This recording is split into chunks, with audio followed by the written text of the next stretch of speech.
Hello students, last class में हम लोगों ने सीड के स्ट्रक्चर के बारे में पढ़ा था. Now in this class I will teach you about seed germination. So let's start the class. First of all we should know that what is seed germination.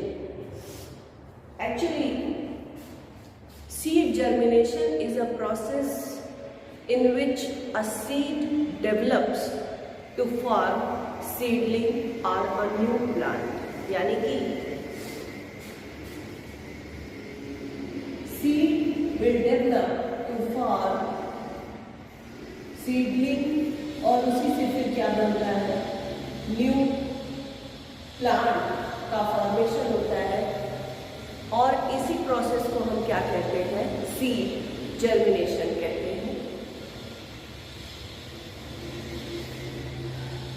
Seed germination होने के बाद करीब 8 से 10 सेंटीमीटर का जो नया प्लांट डेवलप होता है उसे ही हम क्या कहते हैं, सीडलिंग कहते हैं. और इस पूरे प्रोसेस को सीड जर्मिनेशन कहते हैं. तो आइए डिटेल में पढ़ते हैं सीड जर्मिनेशन के बारे में. देखने में ये जितना सिंपल प्रोसेस आपको लग रहा है, ये सिंपल प्रोसेस नहीं है. Seed germination is a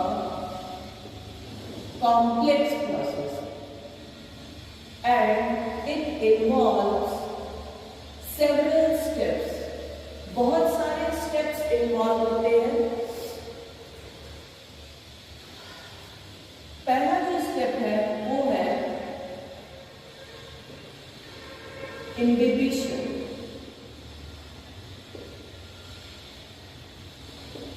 imbibition के बाद नेक्स्ट स्टेप है enzyme activation. Imbibition, enzyme activation. जैसे ही एंजाइम एक्टिवेट होगा सीड कोट रप्चर होगा. सीड कोट रप्चर होगा और सीड कोट रप्चर के बाद emergence of plume and radical. तो ये टोटल 4 स्टेप होते हैं जो कि पूरी सीड जर्मिनेशन के प्रोसेस के दौरान होते हैं. First step imbibition. Imbibition means, सब लोग आप लोग करके भी देख सकते हैं. आप देखते हैं कि किसी सीड को अगर पानी में रख दीजिए तो क्या होता है, आप थोड़ी देर बाद देखते हैं कि वो फूल जाता है. This is known as imbibition. तो सबसे पहले सीड क्या करता है, वाटर को एब्जॉर्ब करता है. This process is known as imbibition. Imbibition हो गया, वाटर का एब्जॉर्प्शन हो गया. उसके बाद वहां पर सीड के अंदर जितने भी एंजाइम्स प्रेजेंट हैं वो क्या हो जाते हैं, due to absorption of water they become activate. Enzyme की क्या होती है, एक्टिवेशन होता है. जब एंजाइम एक्टिवेट होता है उसके बाद सीड कोट, जिसे हम टेस्टा भी कहते हैं, टेस्टा क्या हो जाता है, रप्चर हो जाता है. और जैसे ही सीड कोट रप्चर होता है, फॉर्मेशन इमर्जेंस होता है प्लूम का और रेडिकल का. लेकिन पहले रेडिकल बनता है या प्लूम? पहले रेडिकल बनता है. हाँ, radical will develop to form the primary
enzymes, इन दोनों के लिए क्या रिस्पॉन्सिबल है? वाटर रिस्पॉन्सिबल है। Next is oxygen. Normally oxygen तो सबके लिए जरूरी है, but in case of seed oxygen is required for seed germination for aerobic respiration. Aerobic respiration होगा तभी क्या होगा, वहां पर एनर्जी बनेगी और वही एनर्जी क्या होगी, यूटिलाइज होगी to form a new plant. So oxygen is there for aerobic respiration. Now the next is temperature.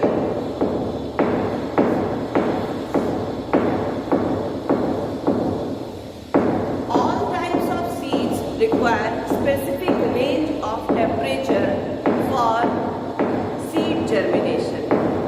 वैसे जो एवरेज टेम्परेचर होता है वो होता है करीब 25 degree centigrade to 35 degree centigrade का जो टेम्परेचर होता है वो बेस्ट होता है सीड जर्मिनेशन के लिए। Now light is an essential factor for seed germination. Some seeds are germinated in dark and some in light. कुछ ऐसे seeds होते हैं जो कि रेड लाइट में जिनका जर्मिनेशन अच्छा होता है,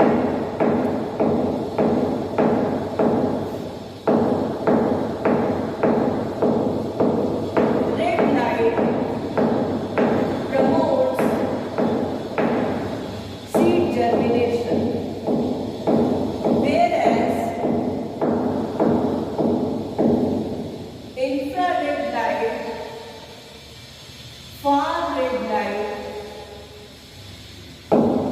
and blue light, they inhibit germination. Germination को क्या करते हैं? Inhibit. Now come to the types of germination.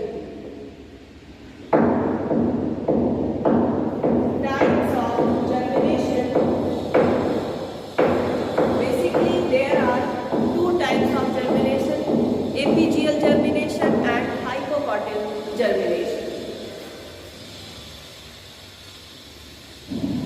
Apigeal germination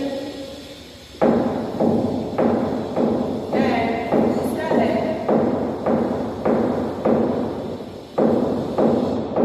hypocotyl germination. Now we will discuss each type of germination.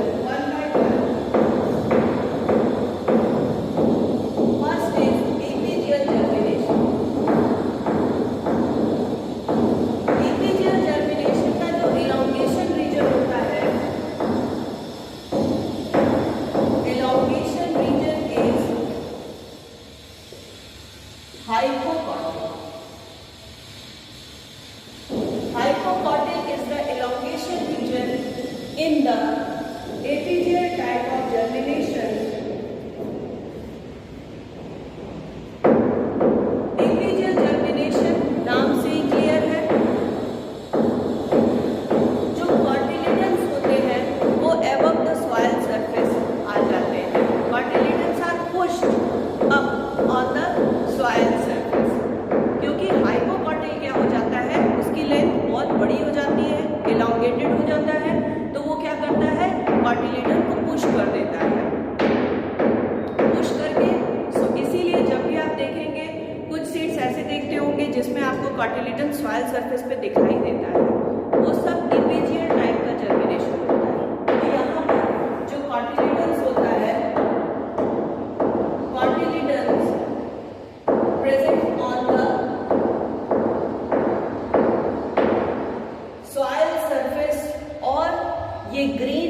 और फोटोसिंथेटिक होंगे। ग्रीन एंड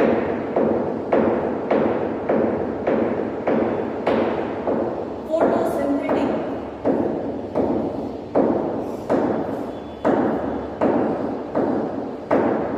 बहुत अच्छा एग्जाम्पल है been and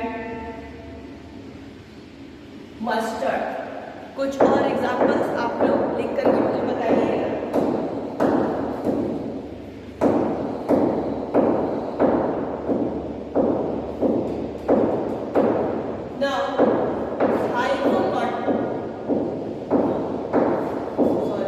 hypogeal germination.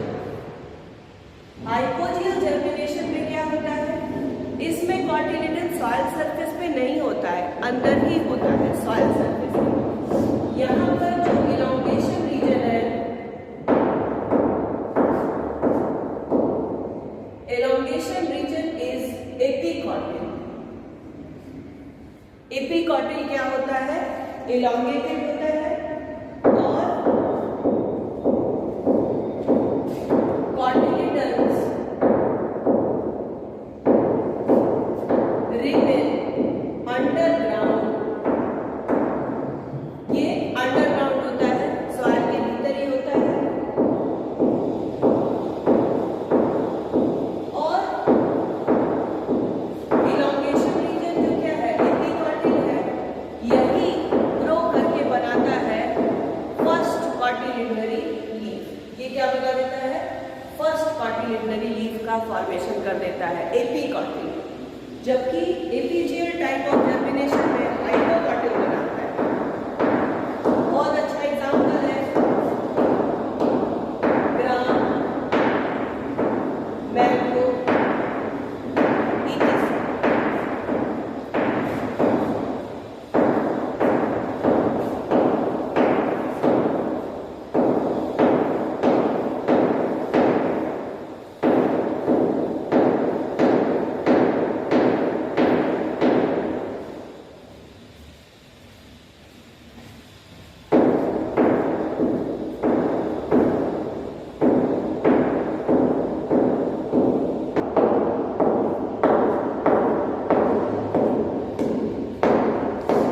मैंने दोनों टाइप का सीड जर्मिनेशन यहाँ पर बना दिया है। डायग्राम से हम इसे आसानी से समझ सकते हैं।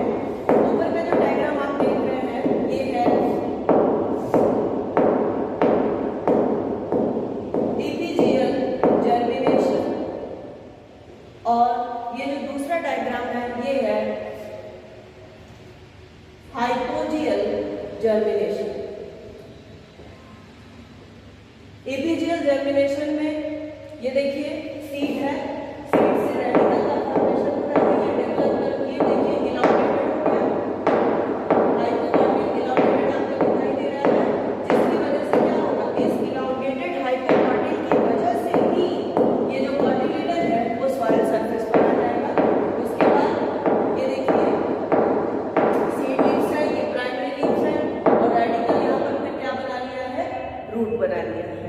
इन the another diagram see radicle, और यहाँ पर आप देख रहे हैं कि जो एपिकॉटिल वाला पोर्शन है वो इलॉन्गेटेड है। हाइपोकॉटिल